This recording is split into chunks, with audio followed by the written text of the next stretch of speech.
बहुपद को अंग्रेजी में पॉलिनोमियल कहते हैं। क्या कहते हैं? पॉलिनोमियल कहते हैं। इसमें हम लोग पढ़ेंगे बहुपद के बारे में। बहुपद के आगे है आपका बहुपद का कौन सी है परिचय देखिए, है ना? क्या है? पढ़ेंगे तो बहुपद का क्या पहले आएगा? पहले परिचय होगा। बहुपद क्या होगा? परिचय। उसके बाद बहुपद का वर्गीकरण करेंगे। क्या करेंगे? क्लासिफिकेशन होगा पॉलिनोमियल का। उसके बाद बहुपद के घात पढ़ेंगे। पहले हम जानेंगे कि बहुपद कहते किसे, है ना? बहुपद कहते किसे हैं। तो बहुपद क्या होता है? तो बहुपद यहाँ देखिए क्या है, पहले ना पहले समझिए क्या होता है, पूरा अच्छा से समझिए कि कभी भुलाइए नहीं। पहले जानेंगे परिभाषा। बहुपद ऐसे बीजीय व्यंजक, क्या है? ऐसे बीजीय व्यंजक जिनमें चर का घातांक, किसका घातांक? चर का घातांक एक पूर्ण संख्या हो। किसका घातांक? चर का घातांक। क्या? किसका घातांक? तो फिर अब चर हो रहा है तो चर के बारे में जानिए कि चर क्या होता है, चर और अचर क्या होता है, इसके बारे में पता है आपको? क्या होता है चर? क्या होता है? एक्स वाई जेड और एबीसीडी को। बाकी किसी को नहीं कहेंगे। किसको किसको कहेंगे? ऐसा डेफिनेशन बताइए, ये ऐसा चीज मतलब ऐसा वैसी राशि जिसका मान हमेशा क्या हो जाए? बदलते रहे। जिसका क्या हो जाए? मान बदलते रहे। जैसे मान लीजिए अगर हम चर राशि में अगर x का वैल्यू रख रहे हैं, x की जगह पर आप 1 रखिएगा, 2 रख सकते हैं, 3 रख सकते हैं, 4 रख सकते हैं, 5 रख सकते हैं और ये बहुत सारा मान रख सकते हैं कि नहीं x की जगह पर, है ना? लेकिन वहीं अचर का मान जो रखा है, अचर का मान कभी चेंज नहीं होता। जैसे हम 5 अगर रखते हैं तो ये आपका अचर राशि होगा। 5 रखते तो उसका वैल्यू कोई चेंज होगा? नहीं हो सकता। 5, 6, 7, 8, 9 ये सब क्या हो जाएगा? आपका अचर है। यानी जिसका मान कभी नहीं बदले वो अचर राशि, और जिसका मान बदलते रहे उसको क्या कहेंगे? चर राशि। तो दिक्कत यहाँ तक। तो वही बात बोला, ऐसी बीजीय व्यंजक जिनमें चर का घातांक, किसका घातांक? चर का।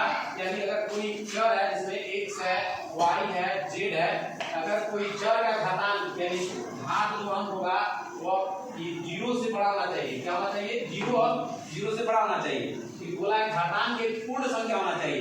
तो पूर्ण संख्या किसको कहते हैं? 0 से स्टार्ट होकर अनंत तक जाता है, उसको पूर्ण कहेंगे। यानी इस पर जो घात होगा वह 0 हो सकता है, 1 हो सकता है, 2 होगा, 3 होगा, 4 होगा, 5 होगा, 6 होगा, इस तरह सोन आगे बढ़ता चला जाएगा। ठीक है? कोई दिक्कत? यानी जब भी अगर चर राशि का अगर पावर यानी घातांक क्या होगा? पूर्ण संख्या होगा, उसी को हम लोग क्या कहेंगे? पॉलिनोमियल कहेंगे, यानी बहुपद कहेंगे। ठीक है? कोई दिक्कत? फिर से देखिए परिभाषा, ऐसी बीजीय व्यंजक जिनमें चर का घातांक एक पूर्ण संख्या हो उसको क्या कहते हैं हम लोग? बहुपद कहते हैं। ऐसी बीजीय व्यंजक, फिर से बोलिए, ऐसी बीजीय व्यंजक जिनमें चर का घातांक एक पूर्ण संख्या हो क्या कहेंगे? बहुपद कहेंगे नहीं? ठीक है? बीजीय व्यंजक जिसमें चर का घातांक, घातांक ध्यान दीजिएगा, घातांक। घातांक का मतलब होता है जो पावर, अंग्रेजी होता है उसका पावर। क्या होता है? पावर, स्क्वायर नहीं। क्या होता है? पावर, है ना? यानी इस पावर के तौर पर क्या हो सकता है? एक पूर्ण संख्या हो सकता है। क्या होगा? एक पूर्ण संख्या होगा, है ना? क्या होगा? एक पूर्ण संख्या होगा। ऐसी बीजीय व्यंजक जिनमें चर का घातांक, किसका घातांक? चर का घातांक एक पूर्ण संख्या होगा। चर कहिए ना, ये x है, x यही ना चर है। हो सकता है कि कोई दूसरा भी हो सकता है। यहाँ पे मान लीजिए y लिख दें, है ना? y भी लिख सकते हैं कि नहीं? चर तो कुछ भी हो सकता है ना, जिसका मान बदलते रहता है। अल्फा बीटा गामा कुछ भी हो सकता है चर की जगह पर। बोला है घातांक जो होना चाहिए, पावर जो होना चाहिए। घातांक का एक सिंपल तरीका याद रखिए कि माथा पर नहीं, x के माथा पर चढ़ा कि नहीं, चर के घात है कि नहीं, तो जो माथा पर चढ़ा रहता है वही क्या कहलाता है? घातांक। क्या है? घातांक है ना? घातांक माने ताकत है ना, काम सुने आप लोग। क्या यह पूर्ण संख्या? तो पूर्ण संख्या में कुछ भी हो सकता है, 1 से लेके 0 से लेके अनंत तक जा सकता है ना जी। तो यहाँ पे देखिए, यहाँ कुछ भी नहीं रहेगा तो 1 रहता है। ठीक है ना? अब तो एक सर अगर मान लीजिए हम इसी को इस तरह से लिखे, x का पावर 2 है और प्लस x के पावर अगर हम 0 लिख दें, क्या ये भी होगा? क्या हो सकता है? नहीं होगा। क्यों नहीं होगा? हम बोले ना पूर्ण संख्या होगा, क्या पावर 0 नहीं रख सकते हैं?